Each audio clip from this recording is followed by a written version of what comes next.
Greetings loyal subscribers and honoured guests. Time to take a look at the latest collection of goodies that can be found on the Covermount belonging to Zzapped magazine issue 14, which is available to Patreon subscribers as digital files or as a physical disc for the higher tier. Before we dive into everything on offer this time, let's take a quick look at the front cover to see what's in store within the pages. The big game of the issue is Dagon's Awakening, an adventure inspired by the works of H.P. Lovecraft. It looks cool from the little bit of it that I've seen so far. There's also the return of the tech section, and we're promised a surprise gold medal winner. That's all in store for you if you decide to pick up a copy of the magazine to read and enjoy, but let's switch our attention back to the Covermount selection now.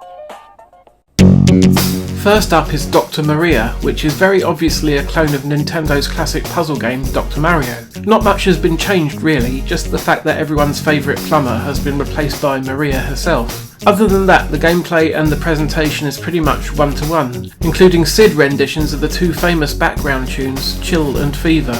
As for the gameplay, well, you rotate the pills as they fall down inside the sample bottle, and you have to match 4 or more pieces of the same colour to remove them. The aim is to kill all the little viruses in order to move on to the next stage, so it's a bit more involved than the likes of Tetris. This is a faithful rendition of the game, and it plays very nicely indeed. I was always more of a Tetris guy, to be honest with you, but I respect the work that's gone into this version, and fans of the original will surely love it.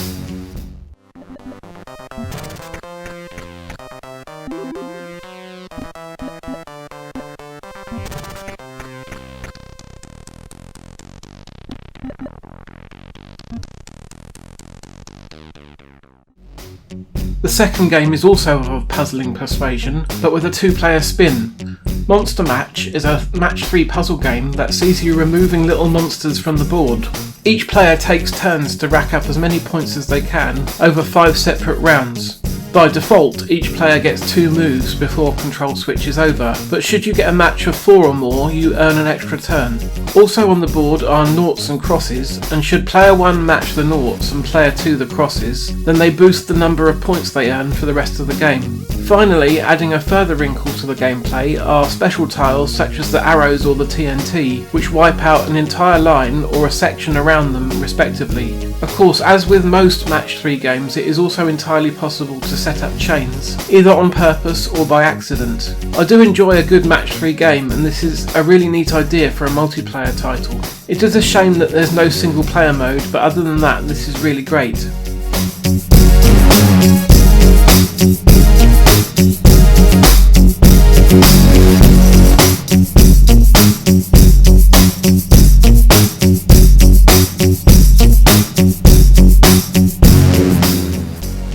Grey returns once again for a third demo, and things have progressed quite nicely. There's now a selection of weapons on offer, including a chainsaw, pistol, shotgun and minigun. It's quite easy to get lost amongst the corridors as they all look quite similar though, so a map would be nice if that's possible to do on the C64, or failing that, a compass of some kind may help, as long as it doesn't make the game too easy.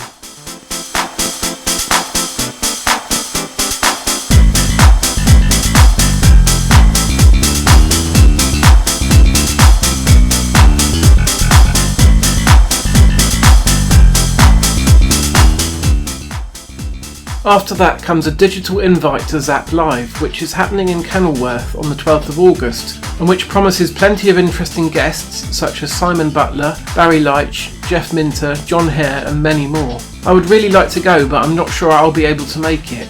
I live a long way away and it's an evening event, meaning that I would have to get a hotel room for the night and make my way back home on Sunday.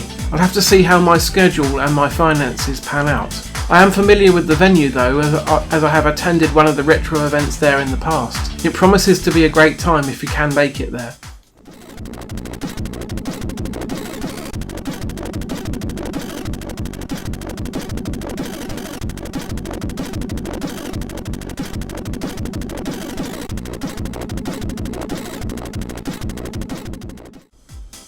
Next up is a very useful utility created by Martin Piper that you can use to create your own compilation tapes, and it was originally used to make the tape versions of the Covermount that Zzapped offered for a while, but they have since stopped providing.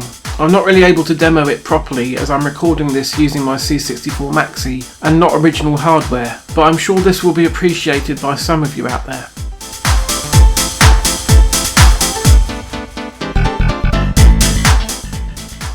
Now we get back to the games with a vertical shooter called Hemispherics, created with an enhanced version of Shoot 'em Up construction kit called the Souk Redux framework. This offers enhancements such as improved enemy artificial intelligence so that they actually shoot at you rather than in a predetermined pattern. It also eliminates the slowdown that plagues many Souk games. This is a fun game that isn't too tough during the first stage. I was able to make it through with a few lives intact. Later on there are a few different power-ups such as a temporary shield and more powerful lasers. I had a few goes with the background music and then with the sound effects. I much prefer the music as the sounds are a little bit on the puny side. All in all, a solid shooter.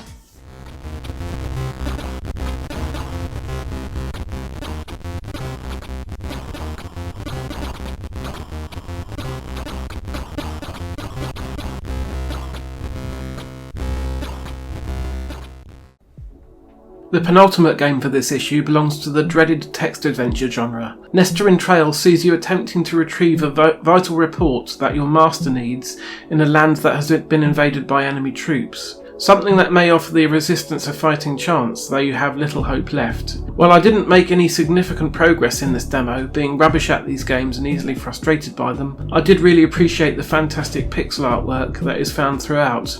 There are a few hints included in the README file that Zzap provides, which can set you on the right path, which I do appreciate. The full game is expected to be ready by the end of 2023.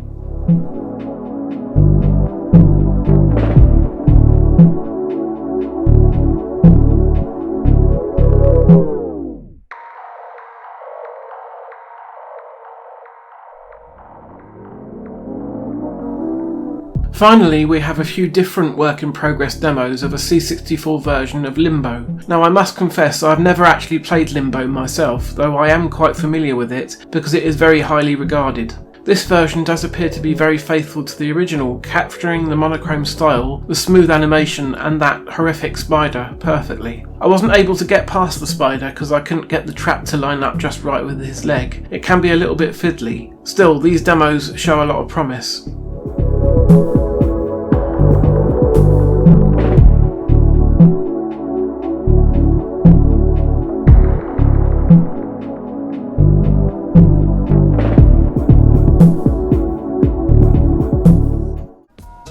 So that's everything for this issue.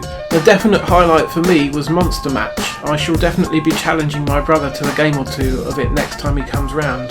Dr. Maria is the runner-up as it is a very competent port of the much-loved NES original. That brings another episode to a close. If you enjoyed it, then please consider leaving a like, subscribing to the channel, dropping a comment or sharing on social media.